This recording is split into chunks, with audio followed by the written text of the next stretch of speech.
Hello, everyone. Can we get a round of applause for this panel just before we start? It's amazing. Thank you. We're going to have a great conversation. I want to thank Adrienne C. Smith for inviting me to be a part of Inkwell Beach this year. I am a super fan of all that she does, and I'm honored to be here today. I want to welcome you to today's session entitled Cultivating a Culture of Support and Recognition. My fellow panelists and I will explore the power of peer recognition and validation in fostering a sense of belonging and empowerment in the workplace by acknowledging the importance of empathy, a word that we often hear now in the workplace, and emotional intelligence, something we are all very aware of. These remarkable humans, I had a chance to have a pre-call and get to meet all of them, will share strategies for creating spaces where individuals feel seen. So let's get started with the introductions. Do you want to introduce yourself? Sure. Yeah. Hey, everybody. Happy to be here. My name is Jeff Nelson. I am the one of the co-founders and the chief operating officer of Blavity, Inc. Yeah, give it up for Blavity. Give it up for this guy. Shout out to Blavity. There we Give go. it up for co-founding. Yes. Good afternoon, everyone. Happy Thursday at Cannes, day after Juneteenth. I'm Damian Journey, Global Chief Growth Officer at 72 and Sunny, and I couldn't be happier to be here with you all right now.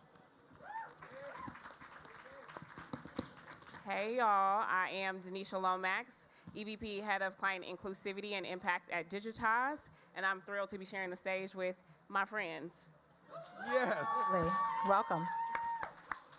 Hey, I'm Luna Lima. I am the Influencers Boutique creator and also the chairperson of Publicitários Negro, a collective that has more than 8,000 members of communication field in Brazil. Thank you for joining us. So today, let's get started with talking about what support and recognition means. To each of you, any one of you can answer this. What does a culture of support and recognition mean to you personally and also professionally?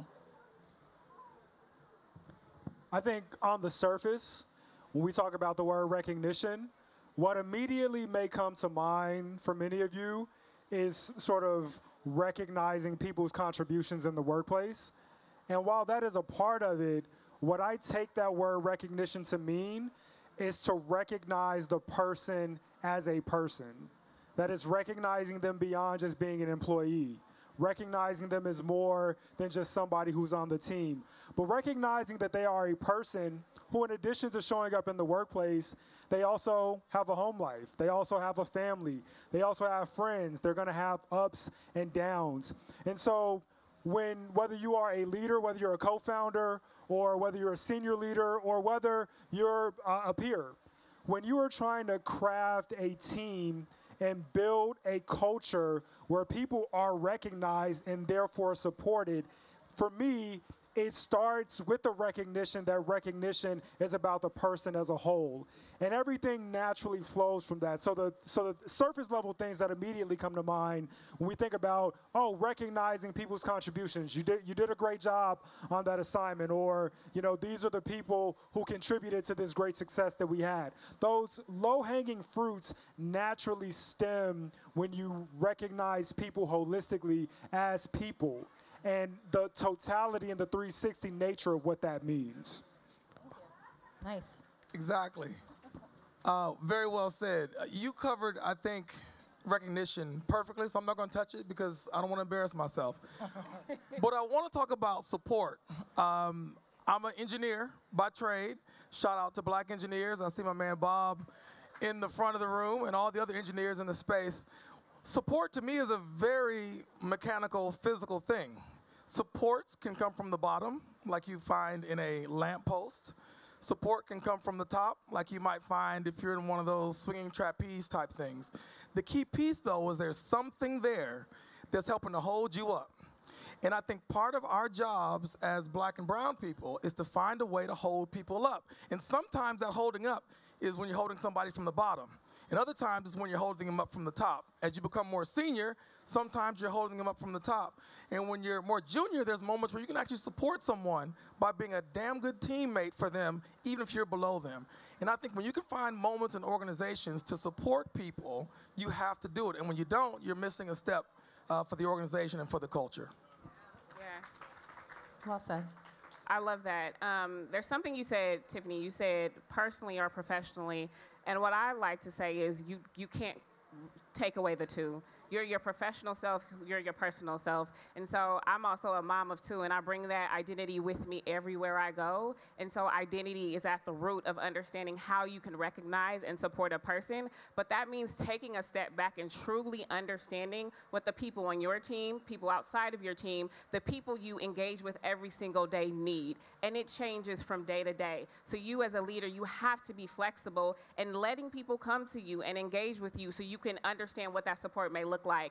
I'll give an example. My 9-year-old, he was getting out of school 11:30 the last week of school. He wanted to walk home from school. I said, you know what? Because you're getting out at 11:30, I'm going to give you this test. And if you can get here in 20 minutes, you can walk home from school the rest of the week. He got there in 20 minutes. That was support we both needed. I needed to see that he can do it, and he needed to prove to me that he could do it. So it's truly understanding what the people around you actually need and how you can provide that support.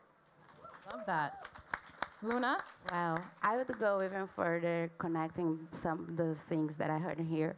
I think that support is find what people need and also what they need to enhance to be able to highlight their most abilities and have the recognition that they need. So once you see the person, the limitations or opportunities that they are looking for, you can put them connected so they can look for and highlight that to be the best they can be to be recognized. Beautiful.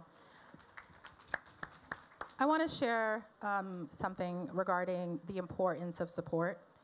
We had a speaker a couple years ago at AdColor, Dr. AMC. I don't know if you've all had a chance to understand and know Dr. AMC, but she shared that the same part of the brain that recognizes pain and hunger is the same part of the brain that recognizes exclusion or the lack of support. And so literally when people feel excluded, they feel hungry and broken.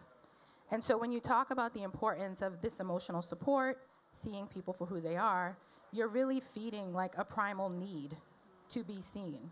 And that there is physical repercussions when people feel excluded in environments or companies don't see people for who they are. I love that example. Very brave example of your 9-year-old. That's amazing. It feels very like you're a 70s mom, like you're just bringing it back where we had no supervision. Anywho, but we survived. Okay, so the next question is how have you seen empathy and emotional intelligence play a role in fostering that supportive workplace? I talked about the areas of the brain that light up when you feel excluded.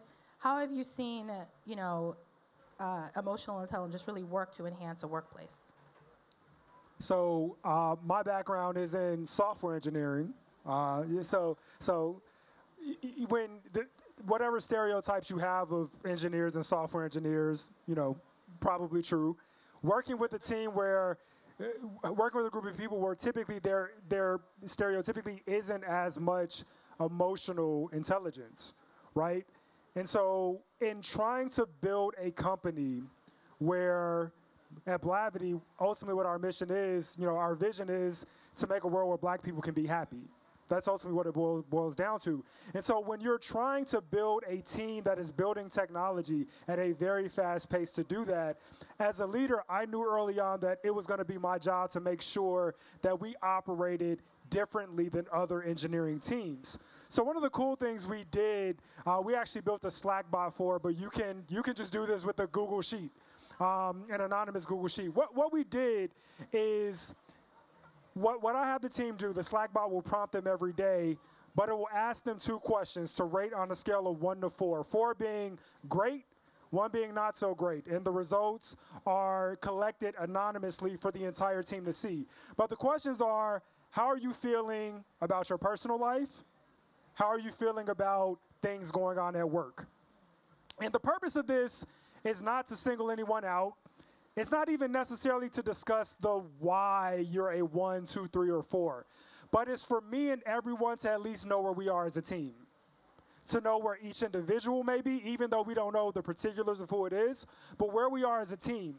And so if we enter a week and, people are feeling very, their 1s and 2s on their personal life and their 1s and 2s in work, it's a tough week for them already. And then if you compound that where we've got Afrotech coming up, or we have Blavity House Party Music Festival, which we just had this past weekend in Nashville. On that, by Thank the you way. so much. It was a great time. Make sure you all come to Afrotech this year as well. But if you have those big things going on, and you know that your team is already in a low place, then as a leader and also as a peer, that doesn't change the fact that the work has to be done, right? You can't say, well, we're not going to do the work, but you give people grace. You give people grace. And what I found is that when people are aware and therefore they approach each other and they approach the work with grace, the outputs are actually so much better. They're so much better because we don't assume things. We don't assume that someone was late or they missed this because they're incompetent or they don't care. They got a lot of stuff going on, right?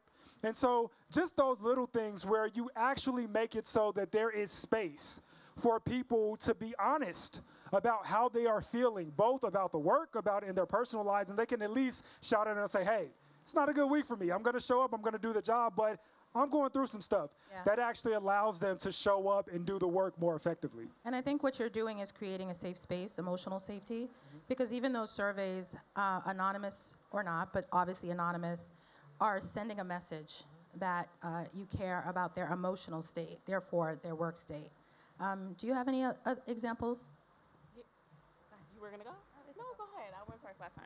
Yeah. I would like to share with you all a thing that for me was a practical example of making people feel heard. That is also empathy. At my firm, we usually work and deliver things, and I saw there was a need of highlighting the end of the day with the conquers that we have that usually we don't do because we're always running. And we make a grace time to open space for people to feel heard. So at the end of the day, our last duty is find something that you are grateful for and share with us. Sometimes it's just for survive the day. Sometimes it's like, I did something that I couldn't imagine that I could do. And that makes people feel recognized, but also seen and heard, what is also empathy and supported. So I would like to make this example as a complement of that. Thank you. I love that. Mine is very tactical, but I think important. I know in our corporate worlds and spaces, we sometimes will say we don't have time for small talk, right? But small talk isn't necessary, and I don't even call it small talk. We open every meeting, every meeting I have, the agenda has to be for the first 5 minutes. We're talking about what you did. It doesn't have to be a long story about what you did over the weekend. It can be literally whatever you wanted. So I love that you said that, but it just fosters that emotional intelligence across the entire team so that it doesn't just land on one person. And then it builds strength and community. The other thing we do is we take DISC assessments. If y'all have taken them, y'all probably have. I am an ID, and so that means for me what I need is the, hey, hello, how are you? What did you do this morning? Somebody else would need to go straight to the work. So again, maybe we don't have that full time to get into a full-on conversation, but when you know the people you're working with, you can tailor the conversation there. So it just teaches you to be aware of the people you're working with and how you can, again, support them and service them with emotional intelligence. That's wonderful. I think we give her a round of applause for that because I think No. it's important stuff. Yeah. I spend a lot of my time on Zooms. Anybody spend a lot of their time on video conferences? Exactly. And there's so much activity going on. There's somebody talking, there's somebody's camera's off, somebody's chewing, and all the things, right? And so I spend a lot of my time on Zooms paying attention to people's faces, how they are reacting to the comment that was made or not reacting to the comment that was made. And when you spend enough time doing that, you start to recognize patterns about how people move. And you can figure out if you have good EQ, and you can certainly train yourself to have better EQ, who's not having a great day or whose mood is different than the last 12 times you were on Zoom with them. And I try my best to reach out either through the chat on the side or through a text message to a friend and say, you good? Everything okay? Because in those moments, if they're sitting in their house, no one knows how shitty their day is going. No one knows that they had a death in the family or that their child was tripping this morning before they went to work. But if you're paying close enough attention, you can pick up the cues that someone may not be at their best, and you can ask them a simple question that can light a fire under them or give them a moment of joy and support. And I found that to be very effective because I don't have the hallway interactions anymore. So I used to be able to know every day how you're doing because you're sitting next to me. Now I can't. Now Zoom has to be my platform. And so I use it. Use it for what it's worth. You can see people for a reason. Take advantage of it while you have a chance. Love that. Thank you. My example is interesting. You know, you talked about looking at people's faces or what others like to call face stalking. Yeah. I didn't know if you knew that was the term. No, I like that. It's face stalking. I don't like stalking, but face stalking sounds different. Face stalking. But so I think I may have done that with my executive assistant, Elijah. So anytime we talked, I mean, I work for Sony Music, but anytime we would talk about music, so a part of my team meeting, we talk about the latest music, the latest drops, his face would light up. So the beef between Drake and we all know. Yes. There's a beef? Yeah. Oh. His face lit up, and I said, Elijah, why don't you just present like an overview of the beef at our next meeting?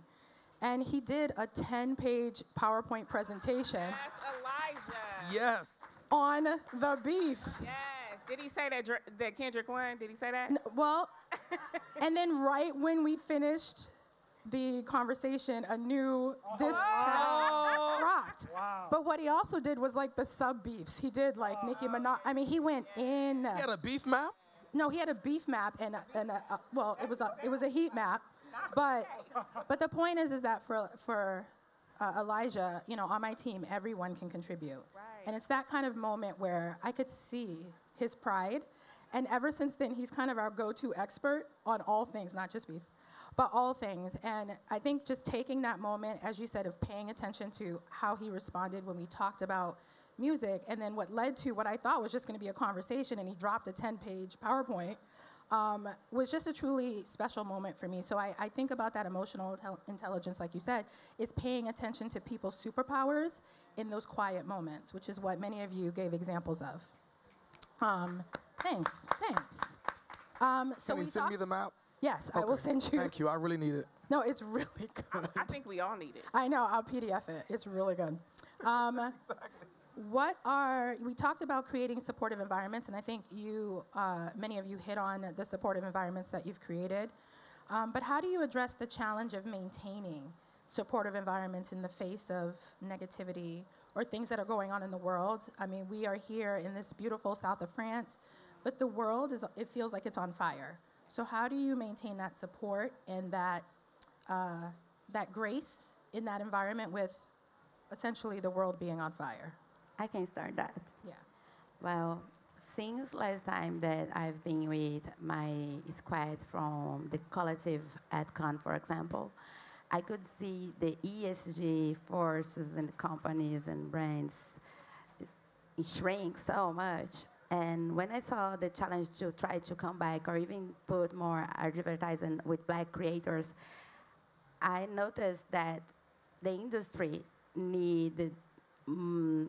realize that D&I is not a hype, but we need do that with people from inside. So I think to drive that, you must act like a regent and find all the best players that you have in the symphony to make them play from inside. So you need for big wars, big players.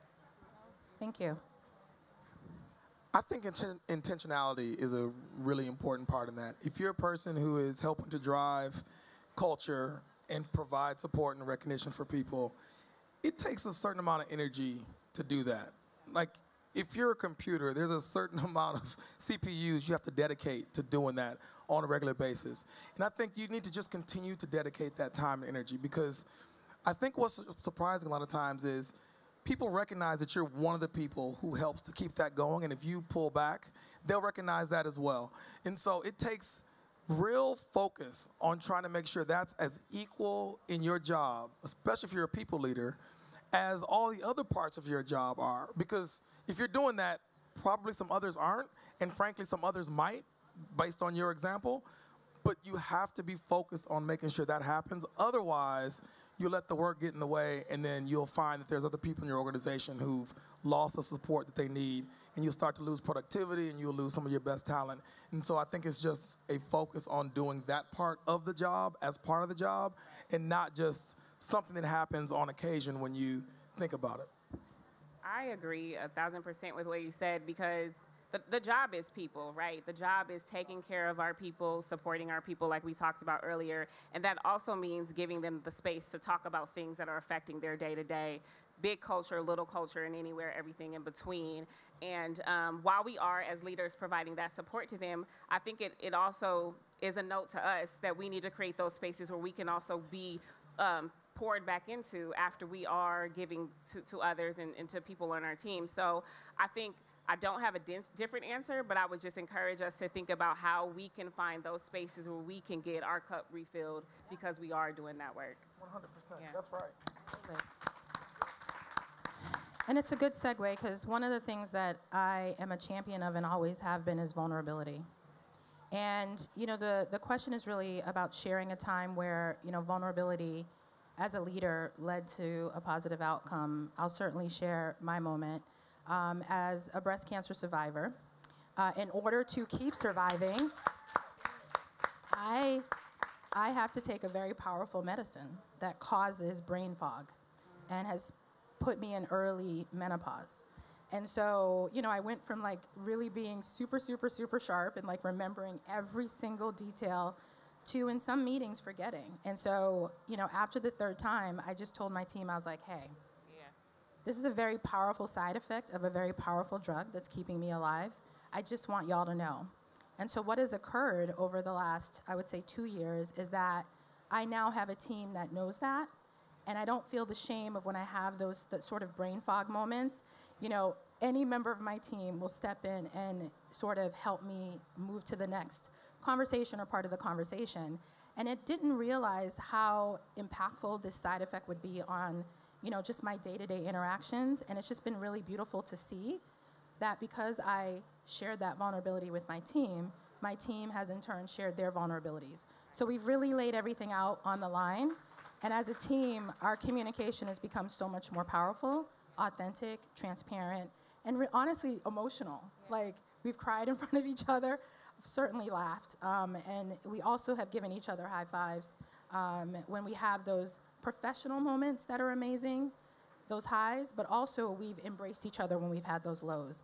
And because I sort of went ahead and shared that vulnerability as a leader, it's given them permission to do the same. So. Thank you for sharing. Can you share a time when? Yeah, I'll start. I remember a time, 2018, September of 2018, my dad unexpectedly died. I remember getting the call that he was sick, in the hospital. I flew to Chicago where my parents were, you know, was there the moment he passed, had to make the decision to not try to resuscitate him. It was very trying time, very unexpected, as I mentioned. Stayed there the entire week to plan the funeral, move my mom to a new place, all of that. Funeral was on a Tuesday, go back home. Wednesday morning at 4 or 5 a.m., I get a call from my mom saying that my nephew had died after the funeral, who lived with my mom and dad, flew back to Chicago and did the same thing. And during that time, I remember I was at my nephew's funeral, and I had to step out to go to the car to hop on a call, because in the midst of this, I was still working. I didn't take a break. I didn't tell anyone that I needed time. 2018, Blavity's still a relatively young company. Lots of things are going on. I've got to provide for my family. And I remember just getting to a place where I think I just tweeted, like, I am not okay. And what I meant by that is, like, I didn't necessarily want sympathy. I didn't need anyone to do anything. I just wanted someone to be like, hey, I see you. This is a lot. And I don't think I would have made different choices, but just to know that I was going through a lot. And I give a lot of credit to Morgan, Blavity's CEO, who is a tremendous leader, who has always our working relationship has always been filled with empathy. She knew that I was going through it, and she gave me so much grace during the time. And what we learned from that was, if the co-founder who can, at any point in time say, I'm going to take a break, if I'm showing up and doing all of this, if I'm at a funeral taking meetings, imagine what our employees are going through, and they don't have the agency, or certainly don't think that they can, to speak up and say, I'm not okay. And because of that, Blavity as a young company, we were at the forefront in ushering a lot of policies that are very employer friendly. One of the things that we started to roll out around that time was our sabbatical policy, giving people the ability to take large chunks of time paid to either care for themselves or pursue other interests. One of the things we do during the summers, we do Summer Fridays where everybody gets an automatic half day. But overall, just our culture of empathy where when people aren't performing at work or they need time, the default is to give them that time, to be understanding, and assume that everyone has good intentions. And so we lead with that empathy because we've been through it. I've been through it. Morgan has been through it. There have been times when we've had to show up and still do the work, but we were not okay. So we just assume that there are going to be times when our employees are not okay and they're still showing up to work. So how do we create that space for them to not be okay, let that be known, and get what they need until they are okay? Thank you for sharing, Jeff. Powerful. So I'm going to ask specific questions to my amazing panelists. Do We you had want to ex- share? we had Oh. examples. We were Oh, gonna- We was gonna go really quickly. Please go. I'll go first, really quickly. Okay.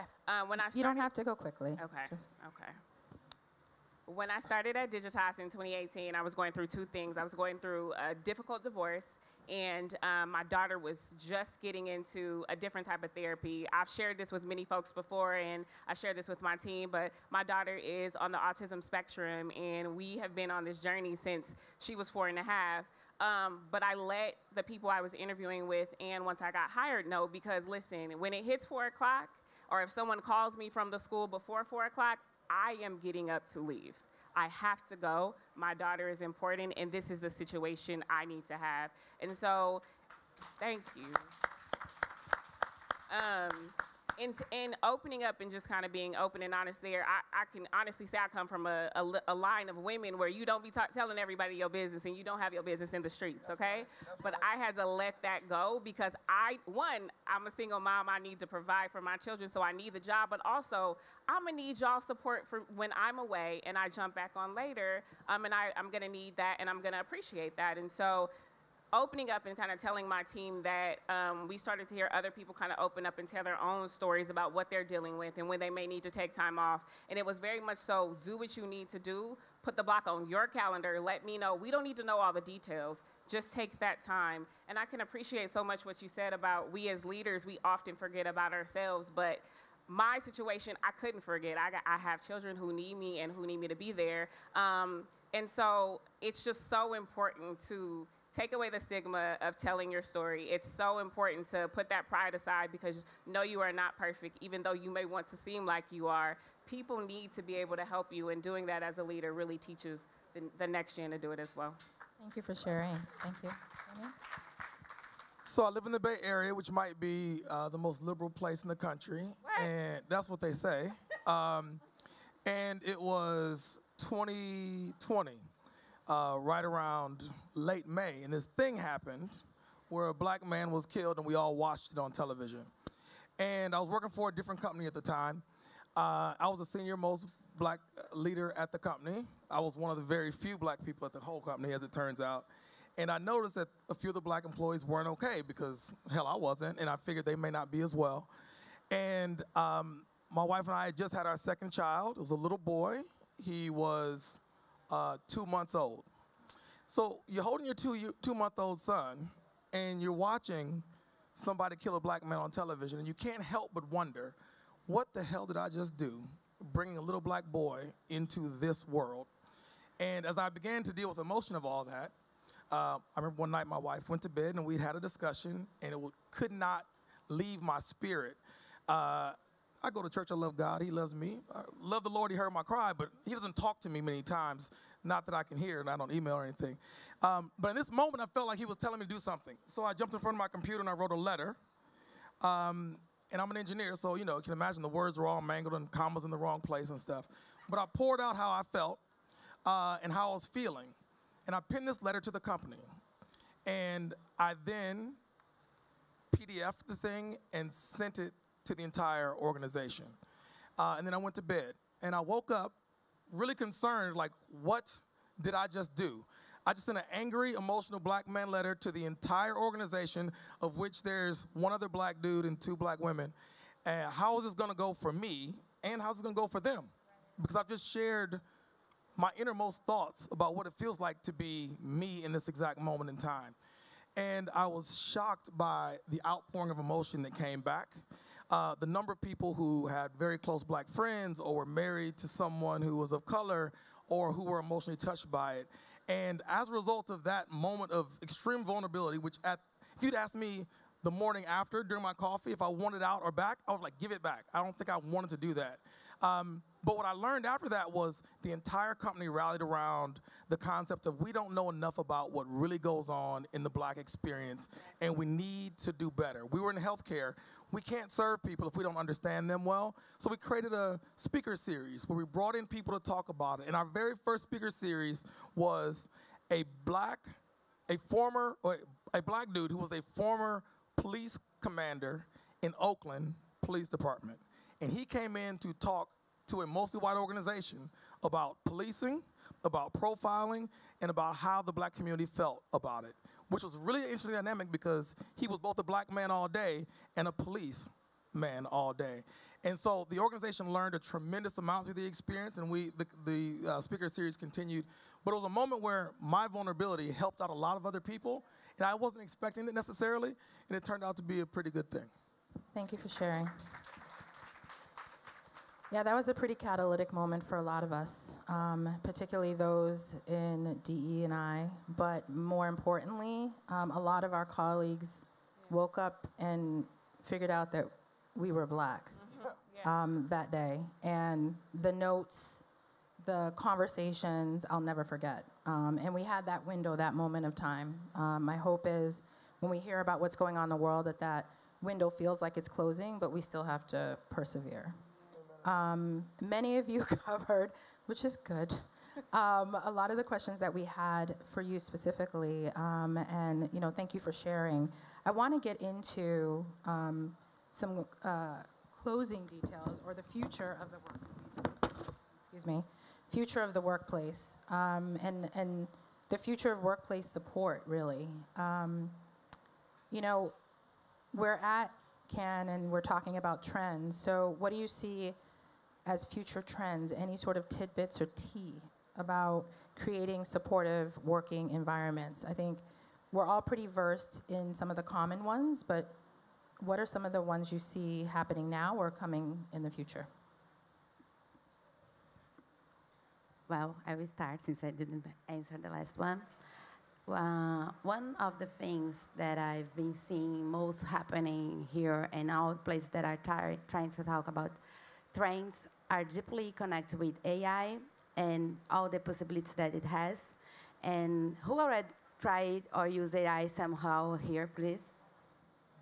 Who already had to correct things because it looks like a little cheesy or crazy? Mm-hmm. And I would say that despite to be expecting and exploring all the possibilities of AI, we have to realize and give a sense of humanity in that. And I think a sense of humanity is going to be the most missing thing for the last years. Since even heard them talking about the sense of humanity being lost a little bit with the Zoom, we're going to lose a little bit more with these tools that we're going to be able to realize the importance of that and start to running because we need that a lot in our lives.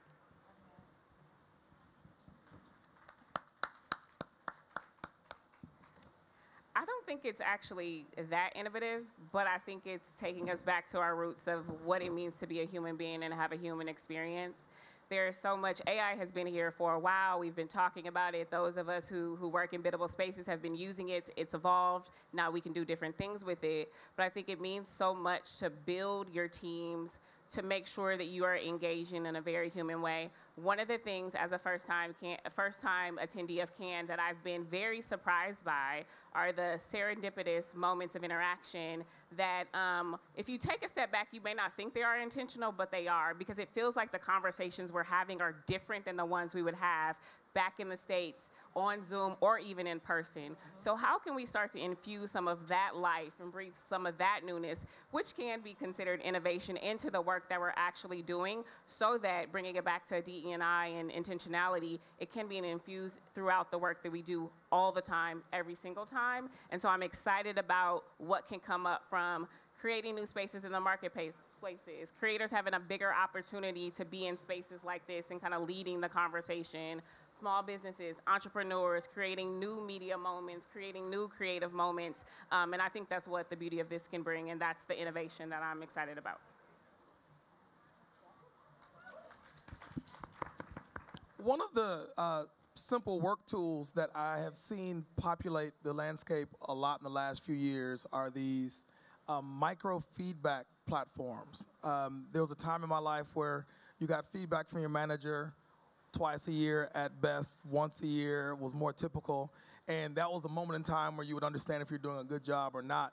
And frankly, there were maybe, if you were lucky, a pulse survey at the end of the year where you could give anonymous feedback back up the organization. But what has started to show up are all these organizations that provide platforms for giving micro feedback in the moment. And we just implemented one at the workplace, Lattice, or is it Lattice? Yeah, Lattice, right? Lattice, right? I was like, is it lettuce? I knew it was something like that. And it gives you the ability to give feedback to anyone in the organization that you've worked with recently in the moment. Oh, great job on that presentation you did just yesterday. And it's just a little note, and it goes in their file. And you can tag their manager so they can be aware of it as well. And you can also give someone feedback that's maybe a little more pointed about how they can perform better. It's like, hey, listen, constructive is the way. You might want to do this part a little bit differently. And you give it to them in the moment, because 6 months from now, the employee's not going to appreciate hearing they screwed up a presentation 6 months ago, and you formed an opinion about them 6 months ago that they're now carrying and don't know that they're carrying. So you give them the gift of feedback in the moment, and they get a chance to actually course correct or come to you and ask for more feedback about that particular moment. They get better as a result, the organization grows, and you have a more loyal employee base, and they feel supported and recognized in the moment as well. And it's starting to work well in our organization. I'll tell you, initially, people are a little hesitant, like, whoa, you're gonna give me feedback every day, all the time about everything? It's like, that's a little bit much, bruh. But it doesn't have to be all the time, but it can be in the moment. And I think that is the key piece, that you don't want feedback to get old, and the tools really allow a platform to make it easy and helpful. And I think that kind of feedback cuts down on what I call MAMs, which are the meetings after the meetings that people have about you after the meeting that you were just in. So it's that sense of when you leave the room, they're like, oh my God, did you see that? And that continues to cause a perception about you. So I love, you made a good point about they're carrying that for 6 months, that manager, that perception about you, which colors what they kind of work they give you. So Lattice? Lattice. Okay. Lattice. And there's others out there as well. There's one like 15.5, I think is another one, or 5.15, something like that. That gives you the ability to, spend 5 minutes a day or something like that. And so there's a number of platforms. That's amazing. One thing I want to double tap on, Denisha and Damien, you both mentioned the assessments, personality assessments. Really want to double tap on that for a second. First of all, we use Lattice. Microfeedback is so important. Personality tests are interesting. I highly, highly recommend them. You not only learn interesting things about yourself, but it teaches you how we all receive information differently. We can all sort of see the same event or look at the same piece of data, but how we receive it, what levers within us it activates are going to be different. And you ultimately sort of have to have that context when you're interacting with people. I recently published a book called Hacking the Startup Paradox.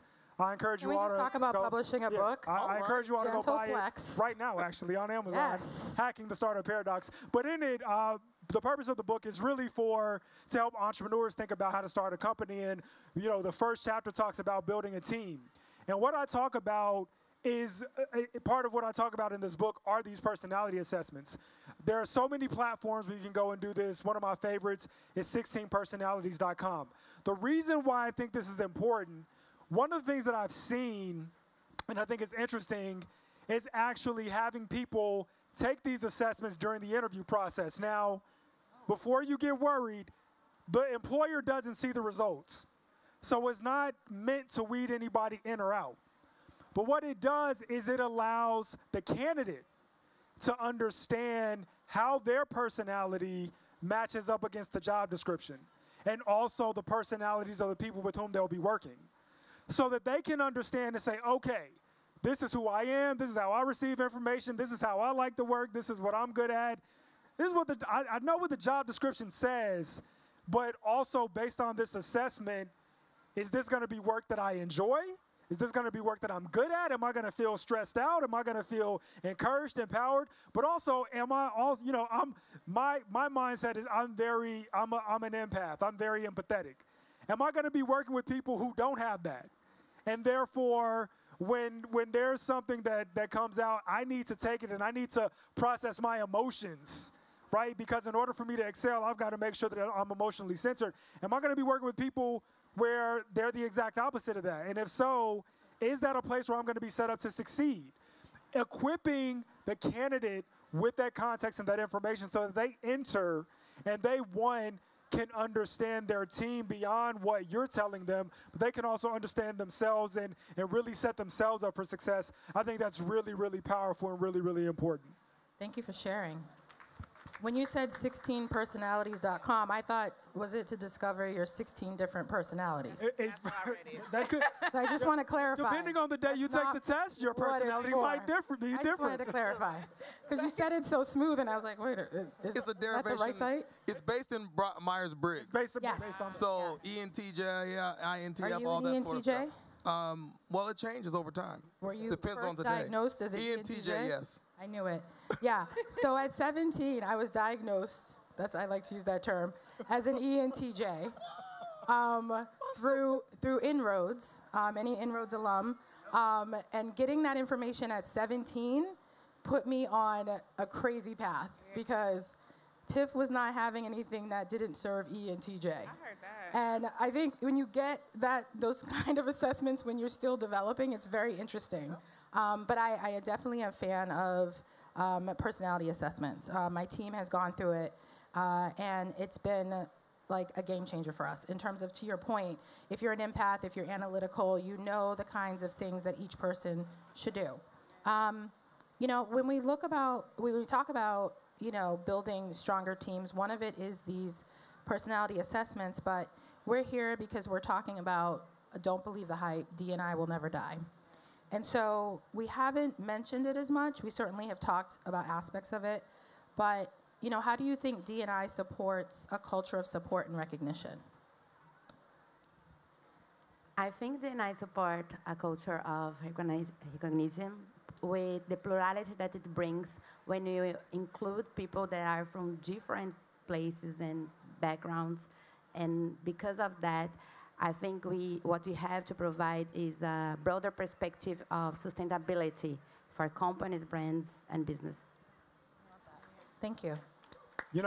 One thing that I want to say is, regardless of what Supreme Court decisions come out, regardless of what lawsuits happen, this statement here is so true. DE&I will never die. Give a round of applause for that, because that's just the fact. Absolutely. It's the fact. One of the things that we're doing now at Blavity, we have a new product called Talent Infusion, which is a derivative of our Afrotech business, which is we connect employers looking to hire based on skills with the diverse talent that has them. And right now we're talking about this idea of hiring the new majority, where if you want to hire millennials, Gen Z, and Gen Alpha, you can call it whatever you want, but the new majority is increasingly diverse. Diverse in background, diverse in story, diverse in needs. And so if you whether you want to think about it as being compliant with a regulation or a law, or you want to think about it as just doing good business and succeeding in this economy, in this marketplace, in this world, you have to have a company that welcomes these people. Because I'll tell you one thing about Gen Z. They ain't going to stay somewhere for too long where they ain't feeling it. If it's not given, they ain't going to be there. Right? Am I right? So DE and I will never die just because this new majority increasingly will not stand and sit at places where they don't feel seen, they don't feel heard, and they don't feel like they have a path to be themselves. So if you are a company or a brand and you want to stick around, then you have to understand that everything that we're talking about on this stage, not just hiring people that look different, but crafting a culture where those differences are celebrated and there is space for those differences and everything that comes along with them to be shared, to be celebrated, and to be amplified is there. If you don't do that, then you won't be here for much longer. I can guarantee you that. Absolutely. Feel like we just went to church a little bit. But I will say one thing. When we think about slogans and taglines, I want us to think and go way, way back. And, you know, sort of just stay with me. Freedom will never die. Right. So our ancestors, that was their tagline. And civil rights will never die. That was our ancestors' tagline for that part of the timeline. We are facing headwinds. We are facing obstacles. But the importance of saying D&I will never die, because that's the form that it's taking, is it's in direct line with freedom, civil rights, D&I. So it's not something that is just, we say it, you know, very casually. We say it with our full chest, because we are saying the things and the taglines that our ancestors said. And they did it despite the headwinds. They kept saying it, and here we are sitting in the south of France, right? That's right. We're sitting in the south of France because 400 or more, even thousands of years ago, the beginnings of us said the same thing. So I just want to put it in perspective that it's not just a tagline, it's a continuation. That's right. So did you have? After that. Oh, next question. Advice for leaders. So we'll wrap it up. But what advice would you give leaders looking to enhance support and recognition for their organizations? I mean, Luna, you have a pretty incredible organization. You better get the word out. Well, my advice I will give leaders is to find the elements that are inside of them, to give them strength, because I know to forge a culture of change is kind of creating a path where you have to cut the trees in the way. And sometimes hard, sometimes you don't know for where you're looking at. But at the same time, you know what's moving you from inside of your heart. Thank you. Tanisha? Yeah. I would say continue to learn about yourself. Like, always be open to uncovering new things that you just wouldn't even think you would be interested in. In our world, we're not often as creative as we could be because we're running from the next project to this one. We're thinking we need to be at this job because there's this perception that you need to have everything figured out. Have fun. I think we find that so many times us as, I would say, older leaders, we have forgotten how to have fun, and we've forgotten how to like bring life and breathe life into a team. So any future leader, figure out who you are and allow yourself to evolve. There is so much alchemy that you can create when you allow yourself to kind of lean in and understand all the facets of you. And that just makes you more human. It'll make you go down different paths. It'll make you not take linear paths. It'll have you going from A to Z and then coming back to B because you know who you are inside. There are so many people that walk up to me and they're like, oh my God, you're the girl with the nails in the hair. And I'm like, yeah, but I had to figure all that out. And so it's a little bit deeper than that. It's my self-expression, but everybody has that inside of them. So figure it out. Figure out who you are. I love that. Damien? I would say that to leaders, when you work to support the least of us, you help all of us. The ramp that was built for the disabled person helps the fully abled person who's pushing a baby stroller. They couldn't get up those stairs. You think about some very basic things when it comes to the workplace environment. When we put pressure on our organization to deliver more work that was culturally relevant and resonant. National Football League is a client, for example. We put pressure on them to focus more on D&I a bit. Last 2 Super Bowl spots, one featured an African boy running through the streets of Ghana.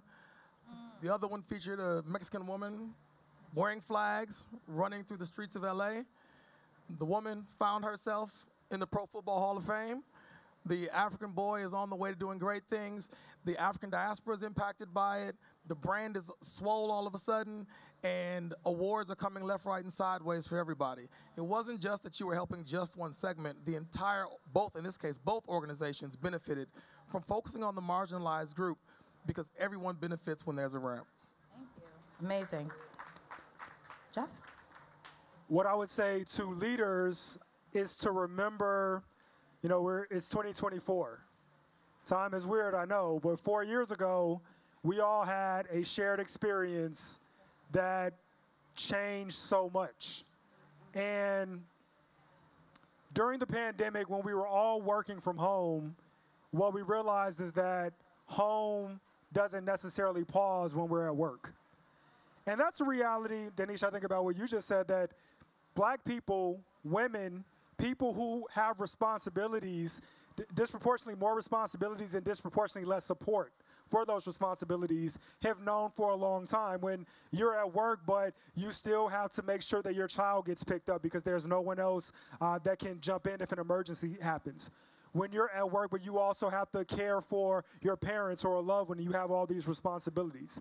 And the pandemic gave us this opportunity where when we're working from home, that fusion of life and work, we got to this place where we were able to live and work in a way where there was harmony in that. And just because people say, well, we're going to return to the office, doesn't mean that that harmony should go away. And so for leaders, what I would say is that if you really want to have an organization that is inclusive, that has recognition, and has support, you have to build that organization in a way that recognizes the new reality that people expect, people need to be able to have this continuum between work and life. And so how do you create work in a way, how do you create office culture in a way that supports that? How do you give people the opportunity to have more asynchronous work? How do you give people the opportunity to have more flexible schedules? How do you give people the opportunity to have space to show up and receive grace when they are not feeling great? How do you do all the things that we've talked about as a leader, and how do you build this in the culture, whether it's from the top or from the bottom, right? That's my advice to leaders. Thank you. So I'll end with a couple things. I think my piece of advice is a mantra that I follow all the time, and it is a quote that was said at an ad color conference. It was virtual, and I'm sitting there, and it just knocked me off my feet, which is, if you don't take care of the light on you, the light in you will kill you. And so it's this idea of creating a culture where your light is being taken care of, whether you're doing the caring of it at home, but there's an expectation that you're putting so much physical, emotional intelligence into your role. And there's certain things that jobs can do. They can only go so far. But also, we have to take the responsibility of leaders of taking care of the light in us, so the light on us won't kill us. And so that's my piece of advice. And I also want to end with just flowers for Adrian. When you think about the term trailblazer, and my friend Alyssa actually just shared this at a talk, which is, in the olden days, to literally blaze trails was to mark kind of a stamp in a tree that you've been here, that you're creating a marker so that when someone comes behind you, they see the marker. So the markers that Adrian has created by creating this space, what I'm really excited about is to see what comes when those young professionals that are here for the first time, or the OGs that are here for the 10th time, get inspired by the markers and the information that have been created in this space. So I want to thank and give Adrienne all her flowers, and thank all of you for joining us. Thank you so much. Thank you.